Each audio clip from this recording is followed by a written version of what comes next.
You're tuning into Black and White Sports on YouTube. The no-holds-barred truth on sports. The main event starts. All right, Black and White Sports supporters. Well, a lot of our attention has been focused over on the Cleveland Browns quarterback situation, right? Definitely a very interesting story over there. Obviously, Shedeur, Joe Flacco. I think Joe Flacco makes that interesting too, by the way. And, call me crazy, but him and Stefanski making the playoffs last time, with him coming up off the couch, I'm like, well, let's see what can happen when they're together for the full training camp into the actual season. And then, of course, yesterday we found out Kenny Pickett wasn't doing so hot. Well, there's another interesting quarterback situation going on. And I've heard from various places that this quarterback competition is actually, it's over, all right? That it's going to be Daniel Jones. And it's got to do with performance, and it's got to do with Anthony Richardson basically quitting on his team during a drive last year. Where, remember, he tapped his helmet. He wanted out. And nobody had ever really seen anything like that from a quarterback. And evidently it wasn't well received anywhere in the organization.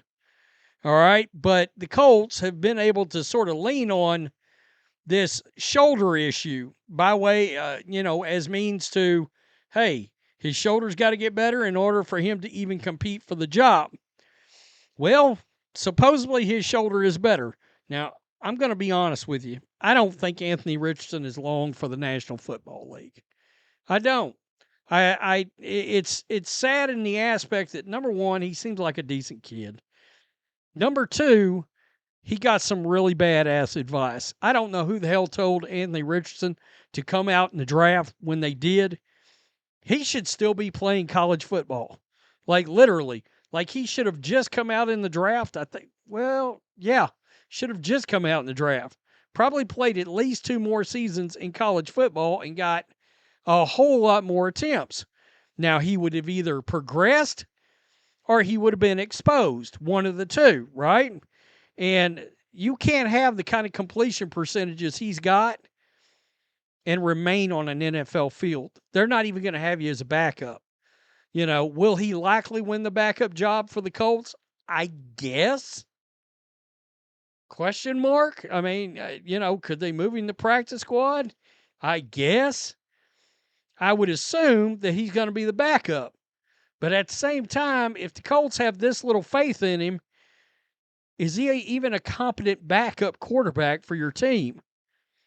Like I said, I think Daniel Jones is winning this job, and I think he's winning it running away. And the competition hasn't even started outside of some little camps and this and that and the other. Colts quarterback Anthony Richardson Sr. is believed to have recovered from his recent right shoulder setback as the team prepares to report for training camp next week, a source told ESPN. Richardson, who underwent season-ending surgery to repair an AC joint sprain in his throwing shoulder during the 2023 season, missed the final 2 weeks of the team's off-season practices in June after experiencing soreness in that shoulder. The team's medical staff believed at the time that the rest would alleviate the problem, and that appears to have been proven true. Richardson also sought outside opinions from experts who concurred with that plan. Richardson has been in Florida for weeks now, working with his personal coaches, throwing the ball with velocity, according to a source. Look, he had a massive arm to begin with. All right, a massive arm, and yeah, the shoulder thing can be a problem with that. But we all know when it comes to the quarterback part, his accuracy is the problem. All right, his accuracy and his touch on the football is it's Tim Tebow like. It's not good. Importantly, the Colts have not had a chance to personally evaluate Richardson because players have been on their summer breaks. That will happen when Richardson returns to Indianapolis for training camp next week. Players are required to report by Tuesday. it remains possible that Richardson could be on a so-called pitch count early in the season to allow him to ramp up and avoid fatigue, the source said.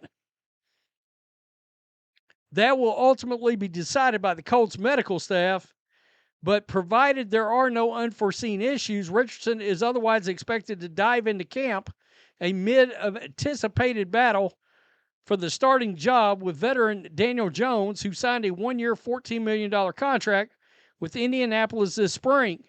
The Colts have described the situation as an open competition, with coach Shane Steichen adamantly saying the most consistent player will be named the starter. This won't even be close. This won't even be a battle. It's a pivotal time for Richardson, the number 4 overall pick in the 2023 draft. His completion percentage dropped to 47.7% in his second season from 59.5% as a rookie. He also missed 4 games with 2 separate injuries and missed 2 other starts during a brief benching when he temporarily lost the job to Joe Flacco. Before Richardson's offseason work ended early, Steichen said Richardson was on a good path. The coach said the young quarterback, quote, was in a really good spot and was making really good progress. Yeah, it's not the most overwhelmingly positive indictment from his head coach. Like I said, it's my belief this competition's already been decided behind the scenes. Really and truly. Look, they gave Daniel Jones a low-level starting quarterback contract. A one-year, $14 million. You don't pay a backup quarterback $14 million. You don't. All right? This is akin to the Raiders giving Gardner Minshew whatever that was they gave him. By the way, the Colts got experience with Gardner Minshew too.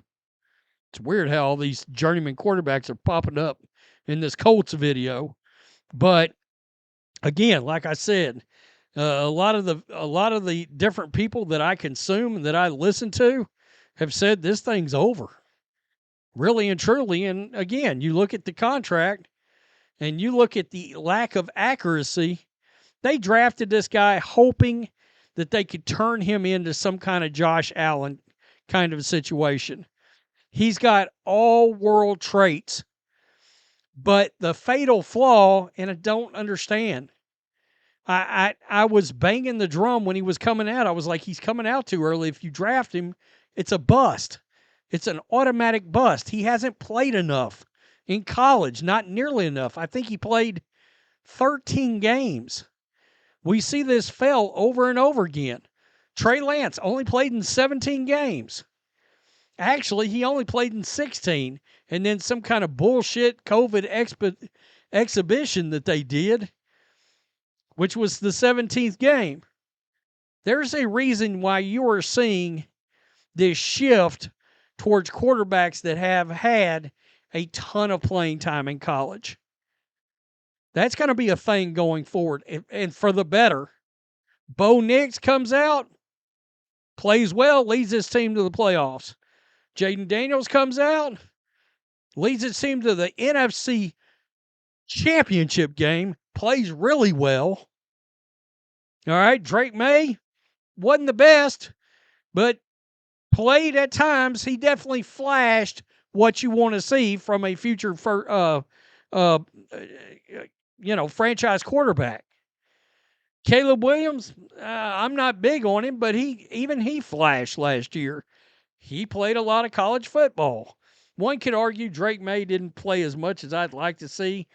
The Brock Purdy thing, and I was barking up this tree before Brock Purdy ever came along. I was banging the drum.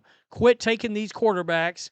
Go back to the days of Parcells saying he wants to see 30 starts in college. That was his starting point. 30 starts. All right? He wanted to see considerable college football played. If it's me now, I want